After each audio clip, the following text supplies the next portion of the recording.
Hello friends, welcome to Krishna's kitchen. ಹಾಗೆಯೇ ಇವತ್ತು ಖಾರ ಪೂರಿ, ಮಳೆ ಬರಬೇಕಾದ್ರೆ ಚಳಿಗೆ ಖಾರವಾಗಿ ಸ್ಪೈಸಿಯಾಗಿ ತುಂಬ ರುಚಿಯಾಗಿ ಇರುವಂತಹ ಒಂದು ಸ್ನ್ಯಾಕ್ಸ್. ತುಂಬ ರುಚಿಯಾಗಿರುತ್ತೆ. ಚಿಕ್ಕ ಮಕ್ಕಳು, ದೊಡ್ಡವರು, ವಯಸ್ಸಾಗಿರೋರು ಎಲ್ಲರೂ ತುಂಬ ಇಷ್ಟಪಟ್ಟು ತಿಂತಾರೆ ಅಂತಲೇ ಹೇಳ್ಬೋದು. ನೋಡಿ, ಈಗ ಖಾರ ಪೂರಿನ ಮಾಡುವ ವಿಧಾನ ನೋಡೋಣ.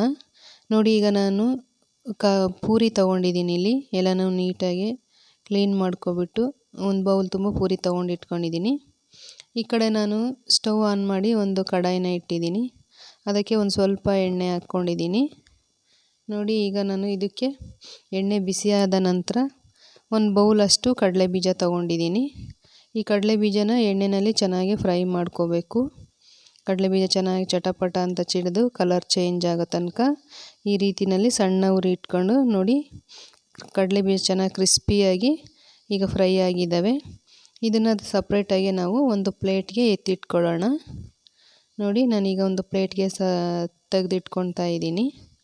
ಹಾಗೆಯೇ ಈ ಉಳಿದಿರೋ ಎಣ್ಣೆಗೆ ನಾನು ಒಂದು 3 ಗೆಡ್ಡೆಯಷ್ಟು ಬೆಳ್ಳುಳ್ಳಿನ ಸೋಸ್ಕೊಂಡು ಇಟ್ಕೊಂಡಿದ್ದೆ. ಅದನ್ನ ಚೆನ್ನಾಗಿ ಜಜ್ಜಿಬಿಟ್ಟು ಹಾಕ್ಕೊಂಡಿದ್ದೀನಿ.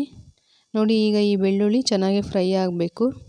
ಇದು ಎಷ್ಟು ಚೆನ್ನಾಗಿ ನಾವು ಫ್ರೈ ಮಾಡ್ಕೊತೀವೋ ಅಷ್ಟೇ ಚೆನ್ನಾಗಿ ಫ್ಲೇವರ್ ಕೂಡ ಇರುತ್ತೆ. ಹಾಗೆಯೇ ತಿನ್ನೋಕೆ ಕೂಡ ತುಂಬ ರುಚಿಯಾಗಿರುತ್ತೆ. ಈಗ ಬೆಳ್ಳುಳ್ಳಿ ಚೆನ್ನಾಗಿ ಫ್ರೈ ಆಗಿದೆ. ಅದಾಗಿದ ನಂತರ ನಾನು ಖಾರಕ್ಕೆ ಒಂದು 3ರಿಂದ 4 ಖಾರ ಮೆಣಸಿನ್ಕಾಯಿ, ಹಾಗೆ ಒಂದು 2 ಬೆಡಗೆ ಮೆಣಸಿನ್ಕಾಯಿನೂ ಹಾಕ್ಕೊಂಡಿದ್ದೀನಿ. ಖಾರ ಜಾಸ್ತಿ ಬೇಕು ಅನ್ನೋದಾದರೆ ಸ್ವಲ್ಪ ಖಾರ ಪುಡಿನೂ ಹಾಕ್ಕೋಬೋದು. ಖಾರ ಕಡಿಮೆ ಯೂಸ್ ಮಾಡೋದ್ರಿಂದ ನಾನು ಬೆಡಗೆ ಮೆಣಸಿನ್ಕಾಯಿನೂ ಸೇರಿಸ್ಕೊಂಡಿದ್ದೀನಿ. ಹಾಗೆಯೇ ಸ್ವಲ್ಪ ಕರಿಬೇವು ಸೊಪ್ಪನ್ನು ಸಹ ಹಾಕ್ಕೊಂಡು ಈಗ ಚೆನ್ನಾಗಿ ಎಲ್ಲ ಮಿಕ್ಸ್ ಮಾಡಿಕೊಂಡು ಇದನ್ನು ಹಾಗೆಯೇ ಫ್ರೈ ಮಾಡ್ಕೋಬೇಕು. ಕರಿಬೇವಿನ ಸೊಪ್ಪೆಲ್ಲ ನೋಡಿ ಚಟಪಟ ಅಂದೈತೆ ಈಗ. ಅದಾಗಿದ ನಂತರ ನಾನು ಒಂದು ಅರ್ಧ ಕಪ್ಪಷ್ಟು ಕಡಲೆಪಪ್ಪು, ಹಾಗೆಯೇ ಮುಂಚೆನೇ ಫ್ರೈ ಮಾಡಿಟ್ಕೊಂಡಿದ್ನಲ್ಲ ಶೇಂಗಾ ಬೀಜ, ಅದನ್ನು ಸಹ ಈಗ ಇದ್ರ ಒಗ್ಗರಣೆ ಒಳಗಡೆ ಹಾಕ್ಕೊತಾ ಇದ್ದೀನಿ. ಅದಿಷ್ಟನ್ನು ಹಾಕ್ಕೊಂಡು ಎಲ್ಲನೂ ಚೆನ್ನಾಗಿ ಮಿಕ್ಸ್ ಮಾಡ್ಕೋಬೇಕು. 1-2 ನಿಮಿಷ ಸಣ್ಣ ಉರಿನಲ್ಲಿ ಚೆನ್ನಾಗಿ ಮಿಕ್ಸ್ ಮಾಡ್ಕೋಬೇಕು. ಮತ್ತು ಇದಕ್ಕೆ ನಾನು 1 ಸ್ಪೂನಷ್ಟು ನೈಸ್ ಉಪ್ಪು, ಹಾಗೆಯೇ ಒಂದು ಅರ್ಧ ಸ್ಪೂನಷ್ಟು ಅರಿಶಿನ ಪುಡಿ, ಇದಿಷ್ಟನ್ನು ಹಾಕ್ಕೊಂಡು ಇದನ್ನು ಮತ್ತೆ 1-2 ನಿಮಿಷ ಚೆನ್ನಾಗಿ ಮಿಕ್ಸ್ ಮಾಡಿಕೊಂಡು ಈ ರೀತಿಯಾಗಿ ಚೆನ್ನಾಗೆಲ್ಲ ಕಲಿಸ್ಕೊಳ್ತಾ ಇದ್ದೀನಿ. ಈ ರೀತಿ ಆಗಿದ ನಂತರ ಮತ್ತೆ ಇದಕ್ಕೆ ನಾನು ಮುಂಚೆನೇ ರೆಡಿ ಮಾಡಿಟ್ಕೊಂಡಿರುವ ನೋಡಿ, ಈಗ ಪೂರಿನ ತೊಗೊಂಡಿದ್ದೀನಿ, ವೈಟ್ ಪೂರಿ.